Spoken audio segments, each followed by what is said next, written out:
Today, we face the ultimate test of survival, braving the most vicious, unforgiving winter conditions known to humankind, with nothing but our summer camping gear to protect us. This is winter camping. In my parents' backyard. In this video, I'm going to see if my summer gear can handle the cold and share a bunch of tips with you on how you can stay warm too. Will I stay warm? Will I regret all my life choices? Stick around to find out. There's a few reasons why we want to try using the gear we already have. Number one is we live on Vancouver Island. Because the climate is quite mild here, we don't see ourselves using winter gear as frequently as when we lived on the prairies. Number two is that in general, we try to reduce our consumption and use what we have rather than rushing out to buy new fancy gear that ultimately ends up in the landfill. So I've been doing some research to try and find some tips and tricks to use your summer gear in the wintertime, and I'm going to share them with you today. Tip number one is that you want to do whatever you can to reduce moisture.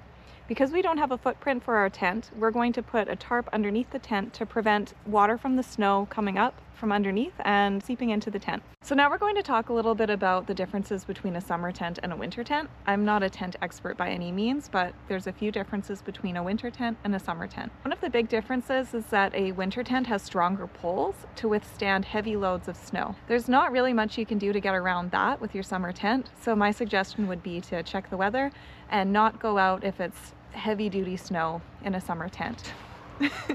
See if you can rent a tent, borrow a tent, or just go out another time. One of the differences I found as well in a four-season tent is that their flies are quite tight to the ground so that they don't let in wind and cold air, and they help insulate inside as well.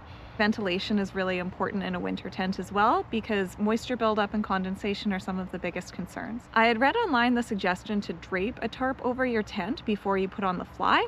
But then I'd also read people saying that if you do that, it could result in increased condensation.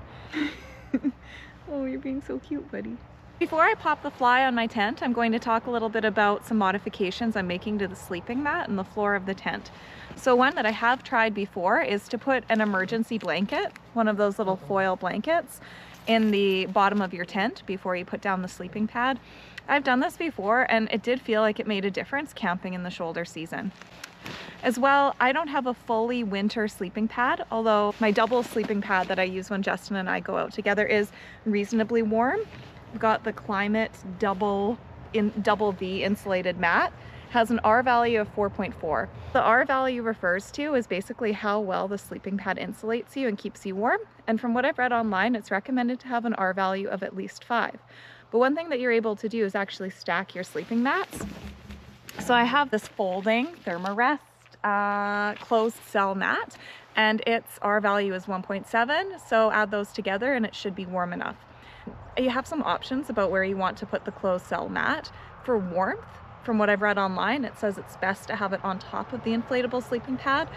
A lot of people find that for comfort, they prefer to have it on the bottom. I think we're going to try putting it on the bottom, and if we're cold, we can always swap it to the top. If you have a mattress that you inflate using a bag, I've got a little tip for you. For me and all my girlfriends, the way we were inflating it is by filling the bag like this and then kind of rolling it shut. And then this summer, I see Justin, he goes like this, which of course had us all laughing to bits because of course that's how a man would inflate the bag. But let me tell you, filling it up like this and sliding your hand down fills it up way quicker, way quicker. All right, I got my sleeping pad set up. It's pretty cozy in here so far, but it's still above 0. Tonight it's gonna be getting to -5. I'm from northern Alberta. -5 is not really considered that cold there. For Vancouver Island, -5 is pretty chilly. It at least gives us a chance to see how our gear holds up in the winter temperatures.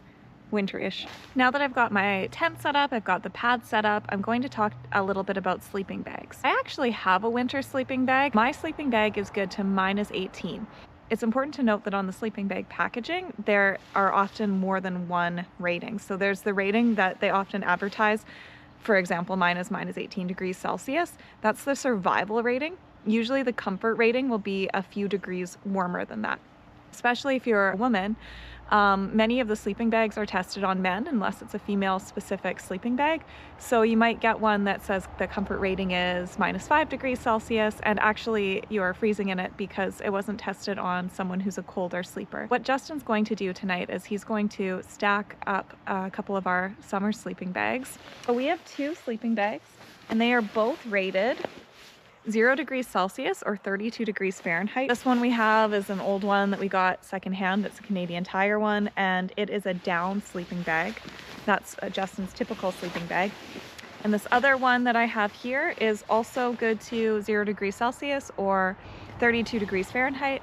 But it is synthetic, and this one also got secondhand. I don't know if an equipment company does this anymore, but long ago they used to have a bucket of gear that had been returned that you could purchase for a discount, and that's how I got this sleeping bag. You don't actually want to stuff one sleeping bag right inside the other, because part of what helps your sleeping bag keep you warm is the loft and like dead air around you that's being heated up. If you're combining a synthetic and a down bag, the best thing to do is to have your synthetic bag as the one that you're wearing, and then to kind of open up the down bag and to wear it as a quilt. One thing that I actually bought this years ago. It's a sleeping bag liner, and it's supposed to increase the warmth of your sleeping bag significantly. I'm not sure if it really does, but there are some benefits to a sleeping bag liner. It can help increase the warmth, and it also helps keep your sleeping bag clean. Another thing that we're doing would not necessarily be backpacking friendly, but if we were going a short distance, hauling a toboggan behind us, doing car camping, to use a wool blanket on top of you as well to keep you warm. This is one of those like scratchy 90s blankets that I feel like everyone's house has hidden in a closet somewhere. Another thing, if you are winter camping, before you go to bed, you can heat some water and pour it into an Nalgene and put it in your sleeping bag to keep you warm, like a little hot water bottle. If you want to increase the warmth of your sleeping system, you could get yourself a little dog, stuff her in your sleeping bag. She's got an R value of 10. The last thing I want to talk about is clothing and dressing for the weather.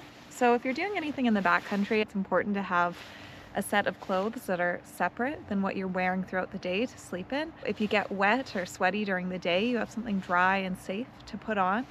As well, in the winter, if you're going out, you're probably going to want to bring some more layers than you would be in the summer, so that you have options to add extra layers and be warmer if you do get cold.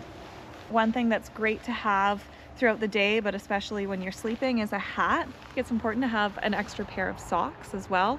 I love these socks. They're wool, but they're also compression socks. These are really nice at the end of the day to put on because they help with swelling.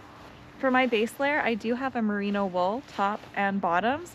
Wool is great because it still keeps you warm if it gets wet. It dries quickly, it doesn't stink, but you don't need to have a wool base layer. For years and years, I camped using a synthetic base layer, and even if you don't officially have a base layer, if you go to a local secondhand store and just find something synthetic to sleep in.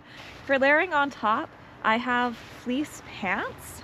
I love these pants. Fleece is really nice. It packs up light and really can help increase your warmth. It's a lightweight vest.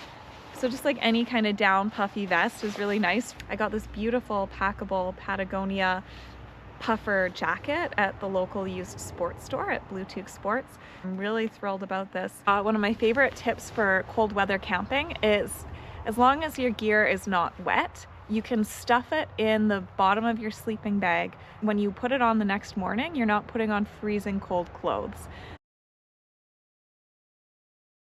Bubba, you coming in?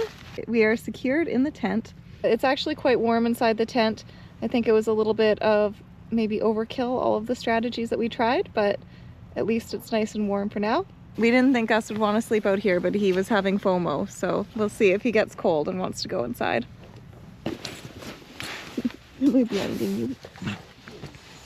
Oh, good morning, baby. We had a very comfortable night sleeping in the tent. We were totally warm with all of our gear. So we're about to get up, take down the tent, and wrap things up. I am rebirthed. Well, we've got all of our gear packed away or hanging up and drying. Now I'm doing a little bit of repair on my tent. I noticed a hole in it, so I'm using some gear aid to patch it up. Altogether, our first night of winter camping went off without a hitch. We were totally warm and, in fact, had probably more gear than we needed. So again, we were camping in -5 degrees Celsius. I think that we could push our gear to even colder. I think it's important to do what we did and try out your gear in a low stakes environment. So if you don't have a backyard you can camp in, you could go car camping with your gear to test it out. Basically, just try out your gear somewhere where it's low stakes, low risk before you take it out into the backcountry to make sure that you feel confident that it's going to keep you warm and safe. Thanks again for watching. If you liked this video, be sure to like and subscribe.